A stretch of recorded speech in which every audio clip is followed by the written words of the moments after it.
Hello guys, welcome back to our YouTube channel. आज मैं आपके साथ शेयर करने जा रही हूँ एलकेजी का सिलेबस। अगर आपका बच्चा एलकेजी क्लास में है तो आप बहुत अच्छी तरह उसको इस सिलेबस की हेल्प से रिवीजन करवा सकती हैं। आइए बात करते हैं एलकेजी के सिलेबस की। सबसे पहले हिंदी सिलेबस की बात करते हैं तो हिंदी में बच्चों को स्टार्टिंग में स्वर रिकॉग्नाइजेशन करवाए जाते हैं, स्वर और व्यंजन। बच्चों को स्वर में आ से आहा, व्यंजन क से ज्ञा ज्ञानी, ये सिखाए जाते हैं। फिर बच्चों को जब स्वर और व्यंजन अच्छी तरह आने लग जाते हैं तो फिर उनको कुछ एक्टिविटीज करवाई जाती हैं, जिस तरह सही अक्षर पर गोला लगाएं, चित्रों को अक्षर से मिलाएं। जैसे इस साइड चित्र बना दिए जाते हैं और इस साइड अक्षर लिख दिए जाते हैं और बच्चा देखकर उनको मिलाता है। चित्र पहचान कर वर्ण लिखे।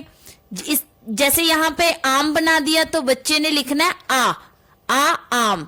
अगर बच्चे को इधर कमल बना दिया तो बच्चे ने पिक्चर को देखना है, क्या है ये कमल है, तो बच्चा इधर क्या लिखेगा क। इस तरह बच्चों को ये कुछ एक्टिविटीज करवाई जाती है ताकि बच्चों को स्वर और व्यंजनों का बहुत अच्छी तरह से ज्ञान हो जाए। फिर बच्चों को करवाया जाता है खाली स्थान। बच्चों को बीच बीच में से कुछ स्वर डाल दिए जाते हैं और कुछ छोड़ दिए जाते हैं और बच्चे ने उनको कंप्लीट करना होता है। समान वर्णों का मिलान। इस साइड जिस तरह कुछ वर्ण लिख दिए जाते हैं और इधर भी कुछ वर्ण लिख दिए जाते हैं और बच्चे को वो वर्ण ढूंढना होता है और उसके साथ मिलाना होता है। फिर बच्चों को 2 अक्षरी, 3 अक्षरी और 4 अक्षरी के शब्द सिखाए जाते हैं। वर्णों को जोड़कर शब्द बनाना सिखाया जाता है। चित्रों से शब्दों का मिलान करना सिखाया जाता है। जैसे इस साइड चित्र बना दिए जाते हैं और इस साइड शब्द लिख दिए जाते हैं और बच्चे को चित्र देखना होता है और उससे मिलान करना होता है। फिर चित्रों को पहचान कर शब्द लिखना। बच्चे ने इधर चित्र पहचानना होता है। जैसे सड़क ड्रॉ कर दी जाती है और सड़क बना दी तो बच्चे ने देखना है कि वो क्या है। बच्चे ने पहचाना सड़क है तो बच्चा इधर लिखेगा सड़क सड़क। चित्र पहचान कर शब्द पूरा करें।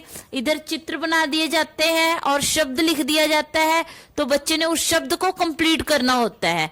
समान शब्दों का मिलान। बच्चों को मिलान दिए जाते हैं, शब्दों को शब्दों के साथ मिलान करवाया जाता है और सूत्र लेखन करवाया जाता है, जिसको हम कहते हैं डिक्टेशन करवाई जाती है और ये पूरे साल बच्चों को करवाया जाता है। फिर हम बात करेंगे इंग्लिश सिलेबस की। इंग्लिश में बच्चों को फुल ईयर में क्या क्या सिखाया जाता है। बच्चों को अप्रैल मंथ में जो वो एलकेजी क्लास में होते हैं तो उन्हें रिवीजन करवाई जाती है, कैपिटल A to Z और स्मॉल A to Z, क्योंकि वो नर्सरी क्लास में ऑलरेडी सीख कर आ जाते हैं।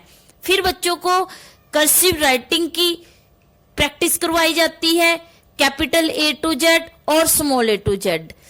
इसके बाद बच्चों को कुछ एक्टिविटीज के थ्रू ये बहुत अच्छी तरह उनको क्लियर किया जाता है कर्सिव राइटिंग। जैसे circle the odd alphabet, see and write. कुछ पिक्चर्स बना दी, बच्चों ने उनको पहचानना है। जैसे जग बना दिया तो बच्चों ने उसको पहचानना है कि ये क्या है और बच्चा इधर लिखेगा J फॉर जग। इस तरह नेक्स्ट है बच्चों को व्हाट कम्स आफ्टर। बच्चों को आफ्टर की, बिटवीन की, बिफोर की प्रैक्टिस करवाई जाती है। जिस तरह K से पहले क्या आएगा, M से पहले क्या आता है, T के आफ्टर क्या आता है, V के बिटवीन क्या आता है। इस तरह बच्चों को कुछ एक्टिविटीज के थ्रू कर्सिव राइटिंग, कैपिटल और स्मॉल बहुत अच्छी तरह से समझाया जाता है। नेक्स्ट मैचिंग करवाई जाती है, उनको आइडेंटिफिकेशन करवाई जाती है और बच्चों को वावल एंड कॉन्सोनेंट की पहचान करवाई जाती है, भी कौन से वावल हैं और कौन से कॉन्सोनेंट हैं। फिर बच्चों को 2 ज्वाइनिंग वर्ड सिखाए जाते हैं, फिर 3 ज्वाइनिंग वर्ड्स। फिर बच्चों को साउंड सिखाए जाते हैं फुल ईयर्स में, जिनको हम CBC वर्ड बोल देते हैं। बच्चों को 1 एंड मैनी का कॉन्सेप्ट क्लियर किया जाता है। जैसे इस साइड 1 बॉल है और इस साइड 2 बॉल्स हैं तो बच्चा इस साइड बोलेगा 1 बॉल और इस साइड लिखेगा 2 बॉल्स। इस तरह बच्चों को 1 और मैनी का कॉन्सेप्ट क्लियर कराया जाता है। Use of this, that, this और डैट सिखाया जाता है बच्चों को। जैसे पास वाली चीज के लिए हम क्या यूज करते हैं, दिस, और दूर वालों के लिए डैट। इस तरह बच्चों को यूज ऑफ दिस और डैट का कॉन्सेप्ट क्लियर किया जाता है। Next, use of in on, बच्चों को इन और ऑन का कॉन्सेप्ट क्लियर किया जाता है। जैसे हम इन बीच में कोई चीज आ जाती है तो इन, और ऊपर के लिए हम ऑन यूज करते हैं। नेक्स्ट, यूज ऑफ एंड, बच्चों को एक कॉन्सेप्ट है एंड का कॉन्सेप्ट क्लियर किया जाता है कि कहाँ पे आपने एंड का यूज करना है।